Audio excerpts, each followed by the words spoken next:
That Cromwell is generally considered one of history's great military leaders is all the more remarkable given that he learned soldiery on the job. During the second stage of the Civil War, he became head of the Roundhead armies, and later, after defeating King Charles and having him executed, he became Lord Protector of England. Although he was ahead of his times with his visions of mobile warfare, Cromwell was not a brilliant strategist or field tactician. His success lay in the morale and discipline of his cavalry, and the secret to those was the quality of the men he recruited, true believers in his cause. Such men were naturally open to his influence and accepting of his discipline. With each new victory, they grew more committed to him and more cohesive. He could ask the most of them. Above all else, then, pay attention to your staff, to those you recruit to your cause. Many will pretend to share your beliefs, but your first battle will show that all they wanted was a job. Soldiers like these are mercenaries and will get you nowhere. True believers are what you want. Expertise and impressive resumes matter less than character and the capacity for sacrifice. Recruits of character will give you a staff already open to your influence, making morale and discipline infinitely easier to attain. This core personnel will spread the gospel for you, keeping the rest of the army in line. As far as possible in this secular world, make battle a religious experience, an ecstatic involvement in something transcending the present. In 1931, the 23-year-old Lyndon Baines Johnson was offered the kind of job he had been dreaming of, secretary to Richard Kleberg, newly elected congressman from Texas's 14th Congressional District. Johnson was a high school debating teacher at the time, but he had worked on several political campaigns and was clearly a young man of ambition. His students at Sam Houston High in Houston, Texas, assumed that he would quickly forget about them, but to the surprise of two of his best debaters, L.E. Jones and Gene Lithimer, he not only kept in touch, he wrote to them regularly from Washington. 6 months later came a bigger surprise still. Johnson invited Jones and Latimer to Washington to work as his assistants. With the Depression at its height, jobs were scarce, particularly jobs with this kind of potential. The two teenagers grabbed the opportunity. Little did they know what they were in for. The pay was ridiculously low, and it soon became clear that Johnson intended to work the two men to their human limit. They put in 18 or 20-hour days, mostly answering constituents' mail. The chief has a knack, or better said, a genius, for getting the most out of those around him, Latimer later wrote. He'd say, "Gene, it seems L.E. is a little faster than you today." And I'd work faster. "L.E., he's catching up to you." And pretty soon, we'd both be pounding the typewriter for hours without stopping, just as fast as we could. Jones didn't usually take orders too well, but he found himself working harder and harder for Johnson. His boss seemed destined for something great. That Johnson would scale the heights of power was written all over his face, and he would bring the ambitious Jones along with him. Johnson could also turn everything into a cause, making even the most trivial issue a crusade for Kleberg's constituents, and Jones felt part of that crusade, part of history. The most important reason for both Jones's and Latimer's willingness to work so hard, though, was that Johnson worked still harder. When Jones trudged into the office at 5 in the morning, the lights would already be on, and Johnson would be hard at work. He was also the last to leave. He never asked his employees to do anything he wouldn't do himself. His energy was intense, boundless, and contagious. How could you let such a man down by working less hard than he did? The wolves and the dogs at war. One day, enmity broke out between the dogs and the wolves. The dogs elected a Greek to be their general, but he was in no hurry to engage in battle, despite the violent intimidation of the wolves. "Understand," he said to them, "why I deliberately put off engagement. It is because one must always take counsel before acting. The wolves, on the one hand, are all of the same race, all of the same color, but our soldiers have very varied habits, and each one is proud of his own country. Even their colors are not uniform. Some are black, some russet, or others white or ash gray. How can I lead into battle those who are not in harmony and who are not dissimilar? In all armies, it is the unity of will and purpose which assures victory over the enemy. Fables, Aesop, 6th century BC. Not only was Johnson relentlessly demanding, but his criticisms were often cruel. Occasionally, though, he would do Jones and Latimer some unexpected favor, or praise them for something they hadn't realized he had noticed. At moments like this, the two young men quickly forgot the many bitter moments in their work. For Johnson, they felt, they would go to the ends of the earth. And indeed, Johnson rose through the ranks, first winning influence within Kleberg's office, then gaining the attention of President Franklin D. Roosevelt himself. In 1935, Roosevelt named Johnson Texas State Director for the recently built National Youth Administration. Now Johnson began to build a larger team around the core of his two devoted assistants. He also built loyalties in a scattering of others for whom he found jobs in Washington. The dynamic he had created with Jones and Latimer now repeated itself on a larger scale. Assistants competed for his attention, tried to please him, to meet his standards, to be worthy of him and of his causes. In 1937, when Congressman James Buchanan suddenly died, the seat for Texas's 10th district unexpectedly fell empty. Despite the incredible odds against him, he was still relatively unknown and way too young. Johnson decided to run and called in his chips. His carefully cultivated acolytes poured into Texas, becoming chauffeurs, canvassers, speechwriters, barbecue cooks, crowd entertainers, nurses, whatever the campaign needed. In the 6 short weeks of the race, Johnson's foot soldiers covered the length and breadth of the 10th district. And in front of them at every step was Johnson himself, campaigning as if his life depended on it. One by one, he and his team won over voters in every corner of the district, and finally, in one of the greatest upsets in any American political race, Johnson won the election. His later career, first as a senator, then as U.S. president, obscured the foundation of his first great success, the army of devoted and tireless followers that he had carefully built up over the previous 5 years. Interpretation. Lyndon Johnson was an intensely ambitious young man. He had neither money nor connections, but had something more valuable, an understanding of human psychology. To command influence in the world, you need a power base, and here human beings, a devoted army of followers, are more valuable than money. They will do things for you that money cannot buy. That army is tricky to build. People are contradictory and defensive. Push them too hard and they resent you. Treat them well and they take you for granted. Johnson avoided those traps by making his staff want his approval. To do that, he led from the front. He worked harder than any of his staff, and his men saw him do it. Failing to match him would have made them feel guilty and selfish. A leader who works that hard stirs competitive instincts in his men, who do all they can to prove themselves worthier than their teammates. By showing how much of his own time and effort he was willing to sacrifice, Johnson earned their respect.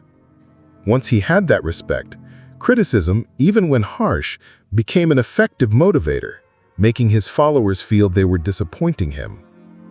At the same time, some kind act out of the blue would break down any ability to resist him. Hannibal was the greatest general of antiquity by reason of his admirable comprehension of the morale of combat, of the morale of the soldier, whether his own or the enemy's. He shows his greatness in this respect in all the different incidents of war, of campaign, of action. His men were not better than the Roman soldiers. They were not as well armed, 1/2 less in number. Yet he was always the conqueror. He understood the value of morale. He had the absolute confidence of his people. In addition, he had the art in commanding an army of always securing the advantage of morale. Colonel Charles Ardent Dupuy, 1821 to 1870. Understand, morale is contagious, and you, as leader, set the tone. Ask for sacrifices you won't make yourself, doing everything through assistance, and your troops grow lethargic and resentful. Act too nice, show too much concern for their well-being, and you drain the tension from their souls, and create spoiled children who whine at the slightest pressure or request for more work. Personal example is the best way to set the proper tone and build morale. When your people see your devotion to the cause, they ingest your spirit of energy and self-sacrifice. A few timely criticisms here and there, and they will only try harder to please you, to live up to your high standards. Instead of having to push and pull your army, you will find them chasing after you. In May of 218 BC, the great general Hannibal of Carthage in modern Tunisia embarked on a bold plan. He would lead an army through Spain, Gaul, and across the Alps into northern Italy. His goal was to defeat Rome's legions on their own soil, finally putting an end to Rome's expansionist policies. The Alps were a tremendous obstacle to military advance. In fact, the march of an army across the high mountains was unprecedented. Yet, in December of that year, after much hardship, Hannibal reached northern Italy, catching the Romans completely off guard and the region undefended. There was a price to pay, however. Of Hannibal's original 102,000 soldiers, a mere 26,000 survived, and they were exhausted, hungry, and demoralized. Worse, there was no time to rest. A Roman army was on its way and had already crossed the Po River only a few miles from the Carthaginian camp. On the eve of his army's first battle with the fearsome Roman legions, Hannibal somehow had to bring his worn-out men alive. He decided to put on a show. Gathering his army, he brought in a group of prisoners and told them that if they fought one another to the death in a gladiatorial contest, the victors would win freedom and a place in the Carthaginian army. The prisoners agreed, and Hannibal's soldiers were treated to hours of bloody entertainment, a great distraction from their troubles. When the fighting was over, Hannibal addressed his men. The contest had been so enjoyable because the prisoners had fought so intensely. That was partly because the weakest man grows fierce when losing means death. But there was another reason as well. They had the chance to join the Carthaginian army, to go from being abject prisoners to free soldiers fighting for a great cause, the defeat of the hated Romans. "You soldiers," said Hannibal, "are in exactly the same position. You face a much stronger enemy. You are many miles from home, on hostile territory, and you have nowhere to go. In a way, you are prisoners too. It is either freedom or slavery, victory or death. But fight as these men fought today, and you will prevail." 4 brave men who do not know each other will not dare to attack a lion. 4 less brave, but knowing each other well, sure of their reliability and consequently of mutual aid, will attack resolutely. There is the science of the organization of armies in a nutshell. Colonel Charles Ardant Dupic, 1821 to 1870. The contest and speech got hold of Hannibal's soldiers, and the next day they fought with deadly ferocity and defeated the Romans. A series of victories against much larger Roman legions followed. Nearly 2 years later, the two sides met at Cannae. Before the battle, with the armies arrayed within sight of each other, the Carthaginians could see that they were hopelessly outnumbered, and fear passed through the ranks. Everyone went quiet. A Carthaginian officer called Gisco rode out in front of the men, taking in the Roman lines. Stopping before Hannibal, he remarked with a quaver in his voice on the disparity in numbers. "There is one thing, Gisco, that you have not noticed," Hannibal replied. "In all that great number of men opposite, there is not a single one whose name is Gisco." The Greeks met the Trojans without a tremor. Agamemnon ranged among them, commanding, "Be men, my friends. Fight with valor and with a sense of shame before your comrades. You are less likely to be killed with a sense of shame. Running away never won glory or a fight." The Iliad, Homer, circa 9th century BC. Gisco burst out laughing, so did those within hearing, and the joke passed through the ranks, breaking the tension. No, the Romans had no Gisco. Only the Carthaginians had Gisco, and only the Carthaginians had Hannibal.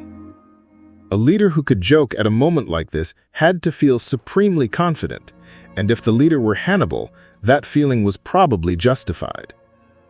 Just as the troops had been swept with anxiety, now they were infected with self-assurance. At Cannae that day, in one of the most devastating victories in history, the Carthaginians crushed the Roman army. Interpretation. Hannibal was a master motivator of a rare kind. He would harangue his soldiers with speeches, but he knew that to depend on words was to be in a sorry state. Words only hit the surface of a soldier, and a leader must grab his men's hearts, make their blood boil, get into their minds, alter their moods. Hannibal reached his soldiers' emotions indirectly by relaxing them, calming them, taking them outside their problems and getting them to bond. Only then did he hit them with a speech that brought home their precarious reality and swayed their emotions. At Cannae, a one-line joke had the same effect. Instead of trying to persuade the troops of his confidence, Hannibal showed it to them.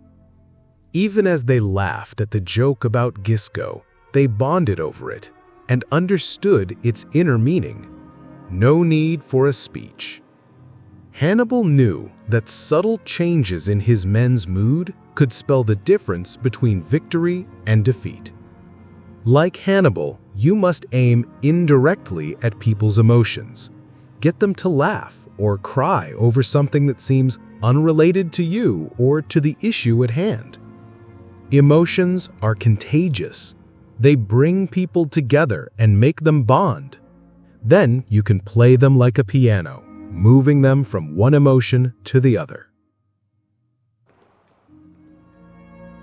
In the 1930s and 40s, the Green Bay Packers were one of the most successful teams in professional football.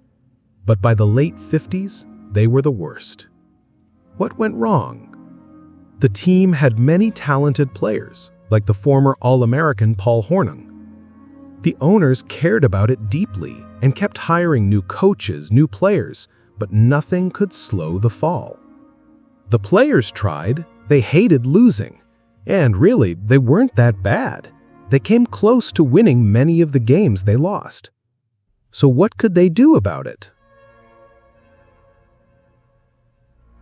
He suddenly lost concern for himself and forgot to look at a menacing fate. He became not a man, but a member. He felt that something of which he was a part, a regiment, an army, a cause, or a country, was in a crisis. He was welded into a common personality which was dominated by a single desire. For some moments he could not flee. No more than a little finger can commit a revolution from a hand. There was a consciousness always of the presence of his comrades about him. He felt the subtle battle brotherhood more potent even than the cause for which they were fighting. It was a mysterious fraternity born of the smoke and danger of death. The Packers hit bottom in 1958. For the 1959 season, they tried the usual trick, bringing in a new coach and general manager, Vince Lombardi. The players mostly didn't know much about the man, except that he had been an assistant coach for the New York Giants. As the players convened to meet the new coach, they expected the typical speech, "This is the year to turn things around. I'm going to get tough with you. No more business as usual." Lombardi did not disappoint them. In a quiet, forceful tone, he explained a new set of rules and code of conduct.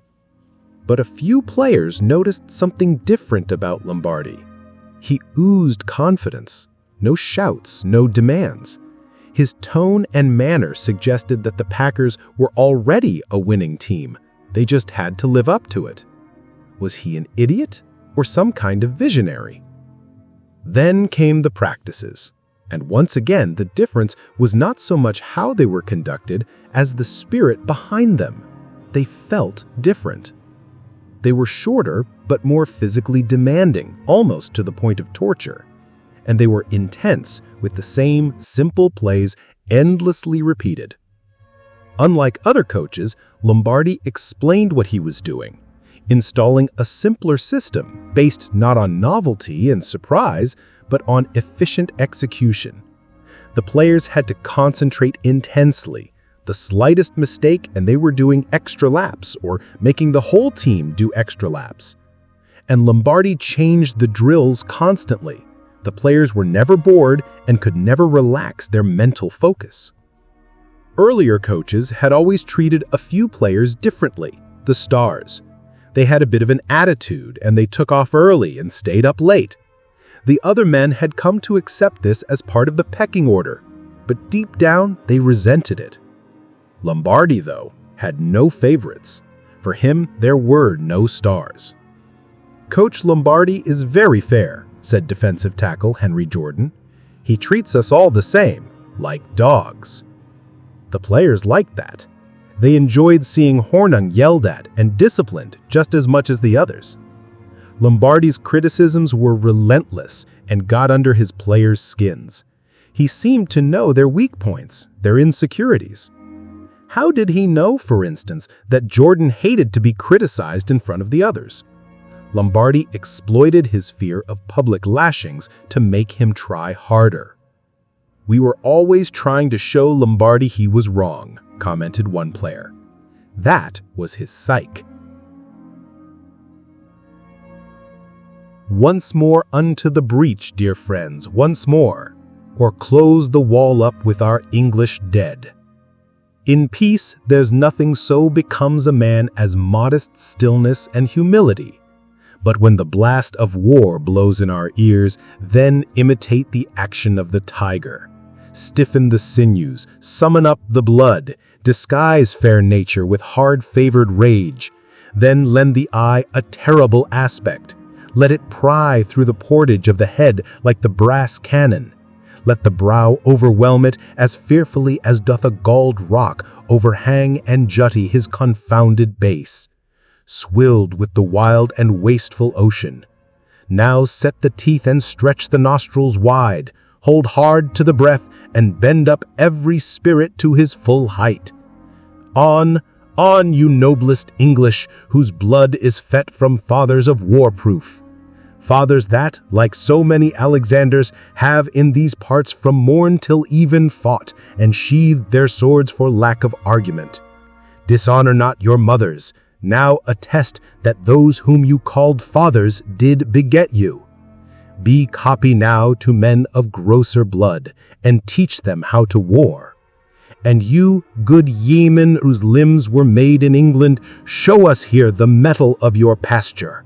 Let us swear that you are worth your breeding, which I doubt not, for there is none of you so mean and base that hath not noble luster in your eyes.